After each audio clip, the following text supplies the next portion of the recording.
What's going on, guys? It's Jimmy here. Welcome to our daily show where we discuss everything going on here in our country that you need to know about here on a daily basis. We got multiple things to cover here for you guys here.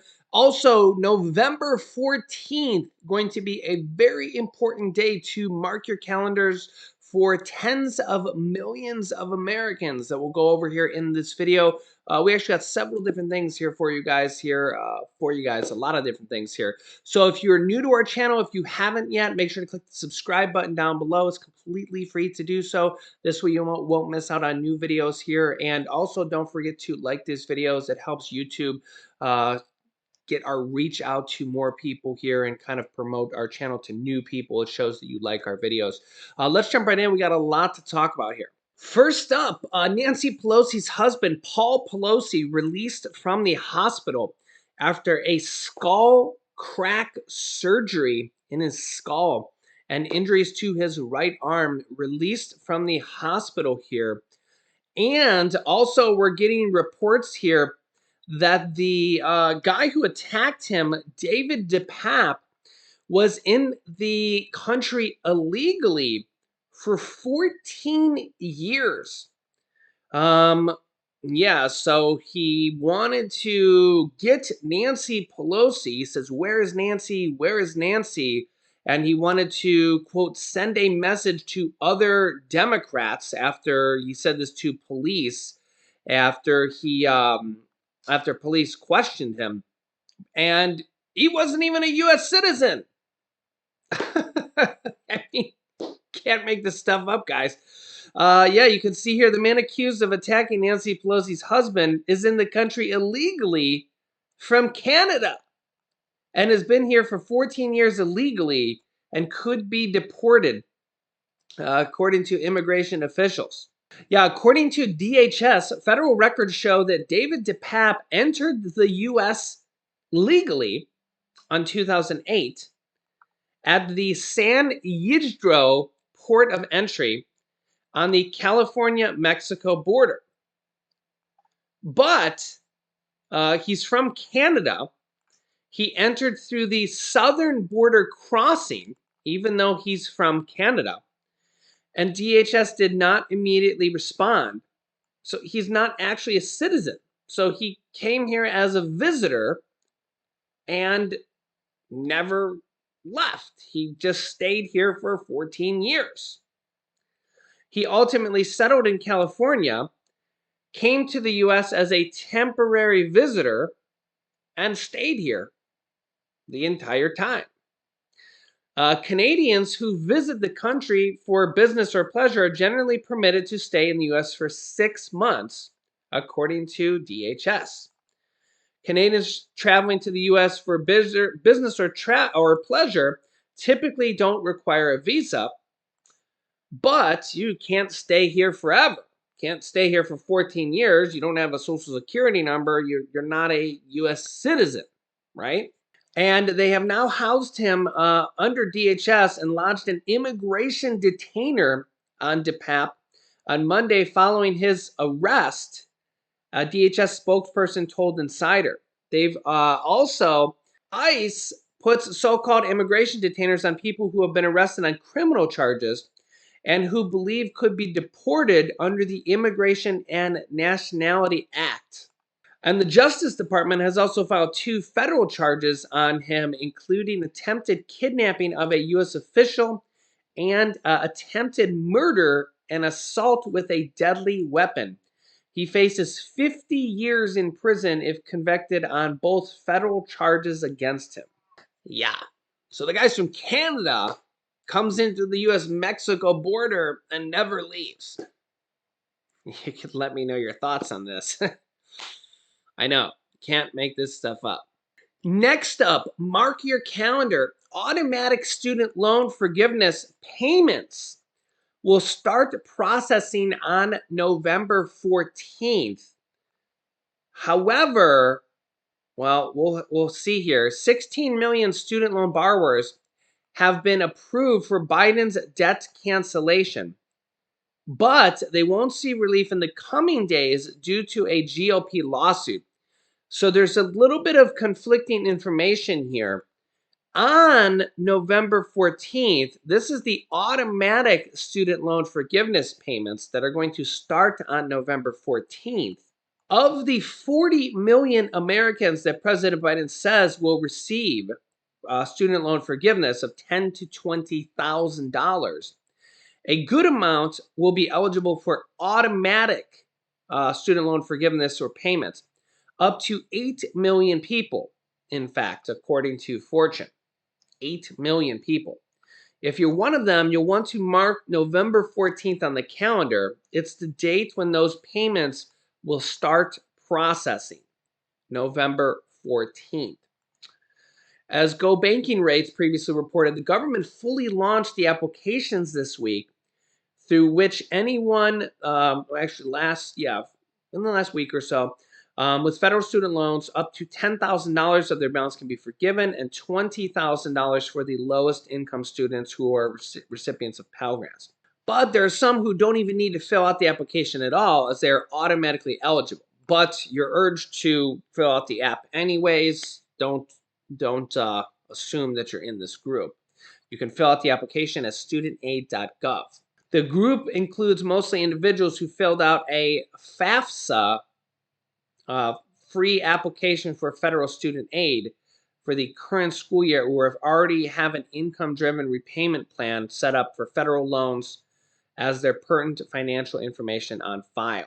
Here's what President Biden has to say. Take a listen. The Department of Education will have approved applications of 16 million Americans and sent the necessary paperwork to student loan servicers. And the last step before the 16 million Americans can have their loan discharged.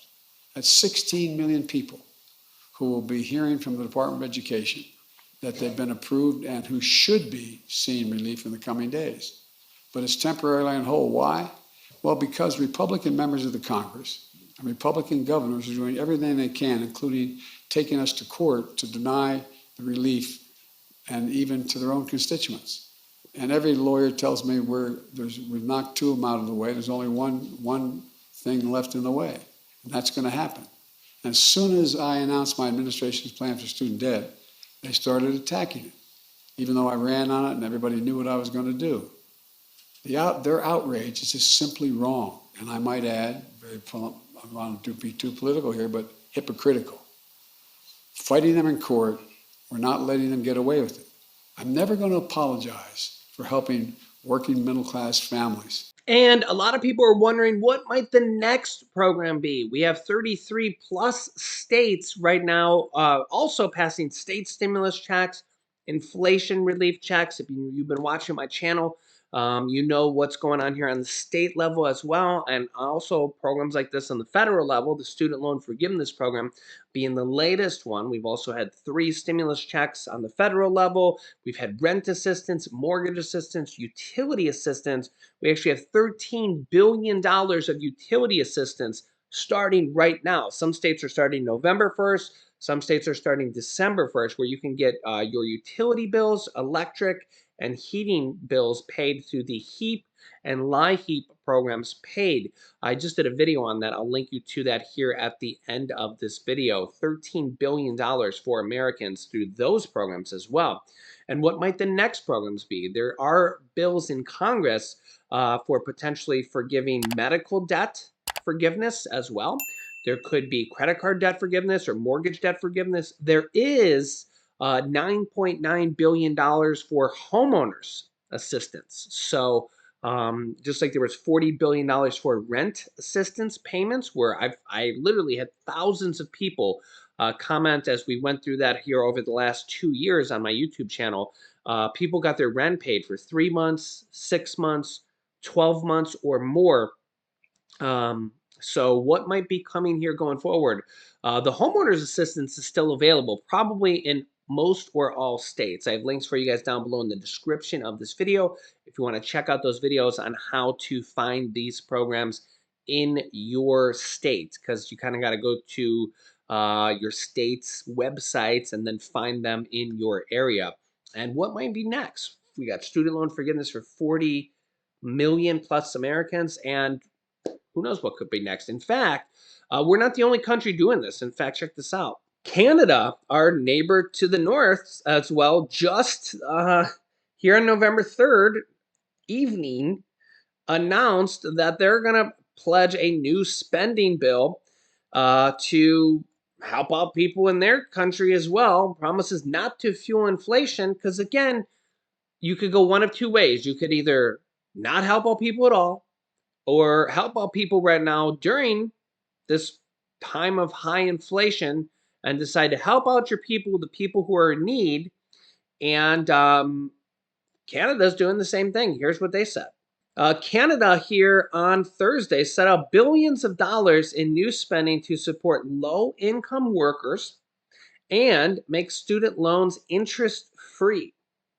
I personally think the US should probably do something like that going forward, make the student loans interest free, because it's the interest that really makes the student loans really, really bad going forward. It's one of those things that, like, you can pay on them for years and years and years, and, like, you're paying the interest on them. That might be a way to kind of fix the problem going forward. Because a lot of people just, you have to get a degree for a lot of these things here. So Canada, that might be a way to fix the problem here. This is what Canada doing. So they're spending billions of dollars to support low income workers and make student loans interest free, dipping into a tax revenue windfall to pay for the measures while promising not to make the central bank's jobs harder. Because remember, they're raising interest rates as well. So is the US and actually the EU here too. And yeah, the European Union central bank makes another large interest rate hike here just a few days ago. They have raised interest rates by a full 2 percentage points in just 3 months. So really, they're kind of doing exactly the same thing the U.S. is doing over in Europe. They've raised in 3 months interest rates by 2 percentage points. So yeah, that's about 0.75%, 75 basis points per month for 3 months here over in Europe. So again, you can just kind of see here this type of stuff that's going on pretty much everywhere. It's just a rough kind of economic outlook. We're pretty much everywhere. Also, in today's episode of You Can't Make This Stuff Up, Hawaii's biggest volcano might be erupting here yet again. It's not the one that's been erupting, but a new one that hasn't erupted here in decades. Yeah, it could be erupting here. And yeah, if you've ever been to Hawaii, it's probably the most beautiful place on earth, or one of them at least, right? Yeah, check this out. Yeah, the ground is shaking and swelling at Mauna Loa, the largest active volcano in the world, indicating that it could erupt. Scientists say they don't expect it to happen right away, but officials on the big island of Hawaii are telling residents to be prepared in case it does erupt soon. Yeah, Mauna Loa is one of the 5 volcanoes that make up the big island of Hawaii.